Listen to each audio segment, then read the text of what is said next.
जय श्री श्याम। खाटू वाले श्याम की महिमा अपार है। कहते हैं जो भी सच्चे दिल से श्याम बाबा को पुकारता है उसकी झोली खाली नहीं रहती। आज हम सुनेंगे खाटू श्याम जी की पावन कथा जो हमें विश्वास, त्याग और भक्ति का सच्चा संदेश देती है। महाभारत का युद्ध, एक ऐसा युद्ध जिसने संपूर्ण धरती को हिला दिया।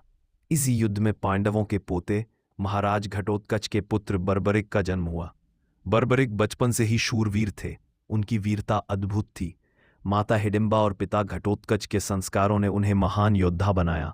कहते हैं बर्बरिक के पास 3 बाण थे और उन 3 बाणों से वह पूरी धरती पर विजय पा सकते थे। उनकी प्रतिज्ञा थी, जो भी युद्ध में कमजोर पक्ष होगा मैं उसका साथ दूंगा।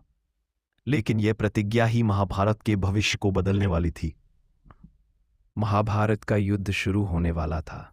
बर्बरिक भी युद्ध भूमि की ओर चले। रास्ते में भगवान श्री कृष्ण ब्राह्मण वेश में उनसे मिले। कृष्ण ने मुस्कुराते हुए पूछा, बालक, युद्ध में किसका साथ दोगे? बर्बरिक ने दृढ़ स्वर में कहा, प्रभु, मेरी प्रतिज्ञा है कि मैं सदैव कमजोर पक्ष का साथ दूंगा। कृष्ण ने गंभीर होकर कहा, यदि ऐसा हुआ तो युद्ध कभी समाप्त ही नहीं होगा। कभी कौरव कमजोर होंगे, कभी पांडव, और तुम बार बार पक्ष बदलते रहोगे। युद्ध का संतुलन बिगड़ जाएगा। कृष्ण ने कहा, यदि तुम सच में युद्ध देखना चाहते हो तो मुझे तुम्हारा शीश चाहिए। बर्बरीक ने बिना झिझके कहा, प्रभु, यदि मेरा शीश आपके काम आ सकता है तो मैं इसे सहर्ष अर्पित करता हूं। क्षण भर में उन्होंने अपना शीश भगवान को अर्पण कर दिया। यह बलिदान देखकर स्वयं श्री कृष्ण की आंखों में आंसू आ गए।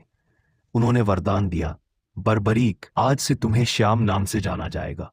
कलयुग में लोग तुम्हें मेरे ही स्वरूप में पूजेंगे। जो भी सच्चे मन से तुम्हारा नाम लेगा उसकी हर मनोकामना पूरी होगी। महाभारत के युद्ध के बाद बर्बरिक का शीश खाटू नगरी में दफनाया गया। वहीं आज भव्य मंदिर बना है जिसे हम खाटू श्याम जी का धाम कहते हैं। यहां हर साल लाखों श्रद्धालु आते हैं।